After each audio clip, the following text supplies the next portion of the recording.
5 stocks that the super investors out there have either started to buy or have added to their position. Now, guys, 4 of these super investors I love. 1, I think you can get the idea. First one, Michael Burry actually bought Square, which is Block now, which I was kind of surprised about. But if you look at Square stock, all-time high, $290 back on August 5th, 2021. It is currently at $72 per share, got as low in the last year of $38.85. Guys, if I had told you back here at a peak price of $289 that the stock would fall 85% over the next 2-3 years, what would you have said? You'd have said, you're crazy. My point is not to say that I said that. I did think Square was overpriced back then. You can look back at our videos. But the point is, fairly valued companies can fall hard. Overpriced companies can fall hard. Fairly valued companies can skyrocket. Overpriced companies can skyrocket even further. We don't know what's going to happen in the short run. But if you remember that there's a lot of options out there on investments to buy, you can sit there and avoid the ones that are climbing like crazy and pay more attention to the ones that have fallen. What I love about this is, if you are interested in Square, looking at 289, a big indicator of, hey, maybe there's value here is when you see companies that fall 70, 80%. That's a great place to start to look for value. A wonderful place. And maybe Michael Burry looked at that and said he liked it. Now, this company did $22.9 billion in revenue, net income of $500 million, and 5-year net income of $170. Free cash flow previous year was $145 versus the $500. So I don't like that very much. But in the last 5 years, $240 million in free cash flow per year versus $170. $46 billion company that generates very little earnings and free cash flow. The PE is 92. The price of free cash flow is 315. So I asked Burry a question. Wow, why? I'm not saying he's right or wrong. The great thing is when you respect investors that make these decisions, you have to sit there and say, what do they see that I don't see? I remember a couple of years ago, Berkshire Hathaway had Verizon, and we made many videos about it. I said, I don't see what they see in Verizon. They ended up selling the stake of Verizon, but I look at Square and go, listen, it's a great growth story. Absolutely wonderful growth story. But remember, you can overpay for growth. I look at this gross profit margin of 35% and think, okay, not bad, not bad. Price to sales ratio seems pretty reasonable, but wow. Are they just not able to convert because they're spending a lot of money growing? That could be it. So these net income and free cash flow numbers may be completely skewed because of all the expenses they have in trying to grow. And Burry maybe sees that. I will be honest with you, that's a big problem that I have, is when I look at the free cash flow and go, okay, how much is being spent to grow? That's very difficult, but that's why I also like looking at price to sales ratios. It's a great way to sit there and say, hey, how are the sales ratios looking compared to other companies in the same arena? Because it might tell a different story than what the free cash flow and net income are doing. All I know, though, is Michael Burry, I still believe is a great investor, great stock picker. So if he likes it, there's a reason for it. Stock number 2, ROKU. Now, who is the investor, the super, and I'm putting in very big quotes, investor buying ROKU? Cathie Wood, the great speculator of all speculators, the great hype machine of all hype machines. Guys, if you've stuck with Cathie Wood, I give you credit because her process sucks, her returns suck, she's a moron, and she loves buying companies that don't make money and dilute their investors. So, ROKU, $427 million in free cash flow. That's awesome. Versus a negative $600 million in net income. So they're definitely showing more free cash flow than net income, which I love. Enterprise value. Oh, good balance sheet. So the market cap of $8.8 billion versus enterprise value of 8.6. So they have net cash. That's awesome. Gross profit margin, 44%. Better than Square. Not the same business. But, oh man, this is a tough one for me. But again, 2.4 times sales. It could be okay. Let's see how their dilution is going. So guys, remember, when companies lose money, they got to fund losses in 2 different ways. One of 2 ways. Either sell more shares, which is take on equity, or take on debt. Well, this company has no debt.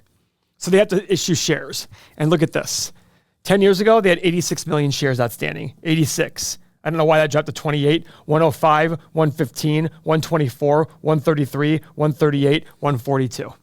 They have 60, 70% more shares outstanding than they did 10 years ago, which means 60 or 70% of the gains that already occurred, you don't get to experience because you're sharing it with other people. That's a problem for me. Now, some would argue that issuing shares that are overvalued is value creation for the investor. I get that to a certain level. You sit there and say, okay, well, it doesn't take on debt, issue the crappy shares out there, bring the cash in. It brings cash in at face value and issues crappy shares that are overvalued. So I do get that. But it's still dilution, and I want people to remember dilution is a cost for investors. It's hidden because I always call it the secret kill, the silent killer in investing.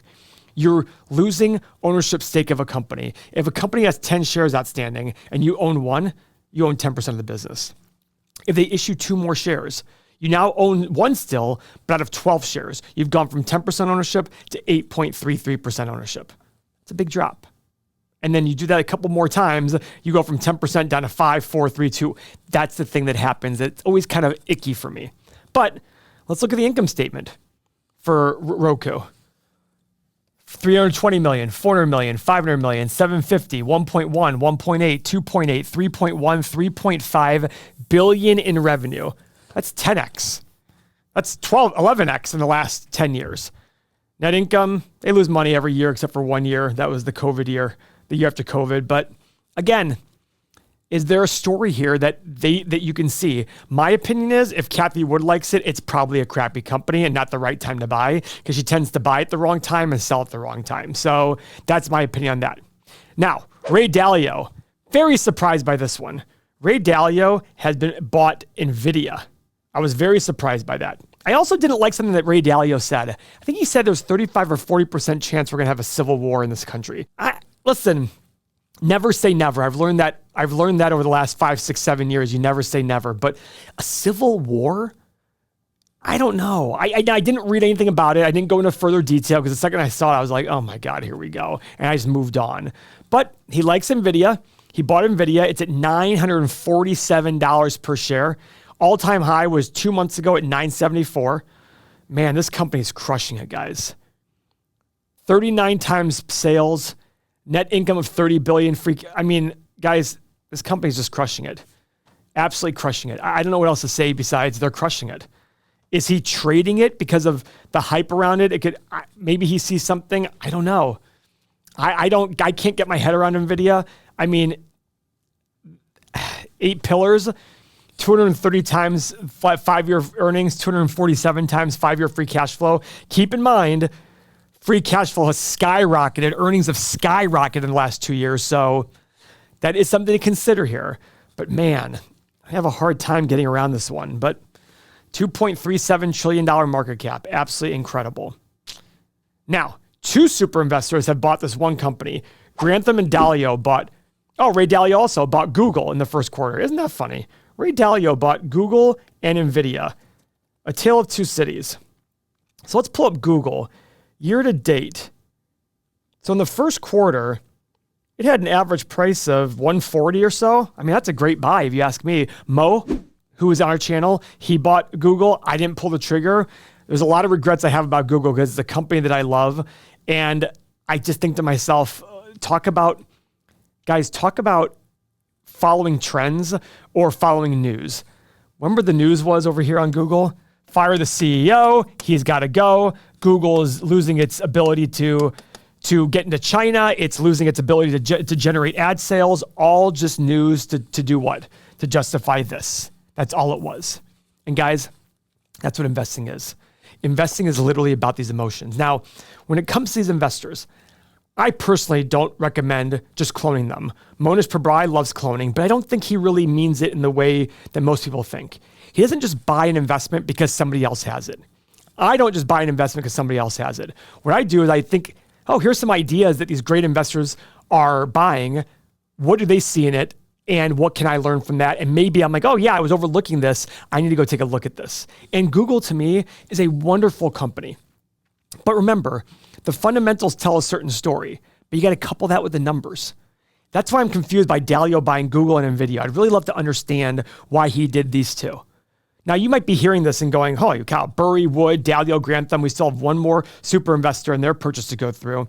But I look at this thinking, What's your goal here? Remember, these are 13Fs. These take a little bit of time to come out. We don't know if they exit a position until after the 13F comes out, which is over a month after the close of the quarter. So there's a lot of time that takes. That's another reason why you shouldn't just copy these guys. You don't know when they're buying and selling. But if you learn the right process and then you're able to emotionally stay in the game and realize that you have a major advantage as a retail investor. That's what's incredible to me. The retail investor does the worst, but they have the biggest advantage. It's about connecting the advantage. How do you connect the advantage? It's about the idea that all you're doing is managing money for yourself. You have nobody in the world to prove anything to. So you can stay in an investment that you believe in. The question is, do you have the stomach to stay in? Because when you see a stock fall, I don't care who you are. It's going to make you question, am I wrong? Am I right? Look at Warren Buffett. He bought Paramount Global and it lost like 70% of its value. He said, listen, that's 100% on me. I was completely wrong on that company. At some point, he just sat there and said, I'm wrong, and moved on from it with a huge loss, right? We all do it. We're not immune to it. But if you apply that right process, coupled with the ability to not get fearful, not get FOMO when a stock is going crazy like NVIDIA, that's what's going to make you the better investor. There will be a time when stocks are going down in a big level. You have to understand yourself, okay, what am I learning here? The fundamentals say this. And guess what? The earnings and profit and revenue will probably decline these companies. But the question is, if you bought them based on the right fundamentals, accounting for a full cycle, can you emotionally go, as you do that, you're going to emotionally get better at saying, nope, this was supposed to happen. I'm okay with this. The stock has fallen further than it should. Let me go buy more shares. Isn't that the world you want to live in? The world you want to live in is being able to make your own decisions on your own money and have the emotional power to sit there and say, I love when stocks fall. And guess what? We have that here. Our EM community loves red days. If I go in there right now and say, how do you guys like the last week? They'd be like, poop, because the market's been up. Dow just hit 40,000 for the first time ever. We don't like that. We like down days. If you want to have that kind of mentality, if you want to have those kind of investors to your back with you, getting yourself better with the emotions and hopefully getting better returns, click the link below, join the community. I'm not asking you to make a permanent life decision. I'm asking you to spend $7 for 7 days to prove how awesome this community is. But guys, there's a limited number of spots every day. So make sure when you click that link, you sign up, because if the spots run out for that day, you got to join the wait list. Final company, David Tepper has started buying or added to Oracle. Oracle. I remember Oracle back in 2001, 2002 selling for like $6 or7. And I was scared crapless at home because I had the company. And I was like, what did I do wrong? And I eventually sold it like $8. And look at it now, $120, 8x. Now, question is, what's that return over that amount of time? Not as good as you might hear, as you might think. But there's a dividend here. So the company generated $12 billion in free cash flow last year, 10.3 of the last 5 years. Price of free cash flow 28, and they only eat up 4.4 billion of their 12 billion last year to pay out their 1.3% dividend.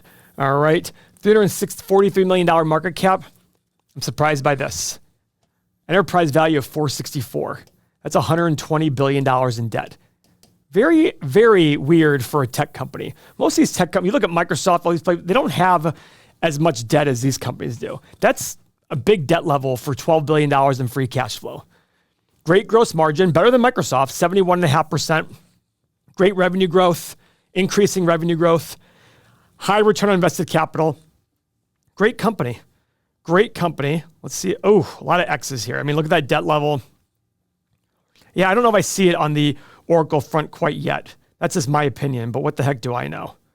What are analysts saying about, EPS growth, high single digit, low double digit for the next 4 or 5 years. Revenue growth, high single digit.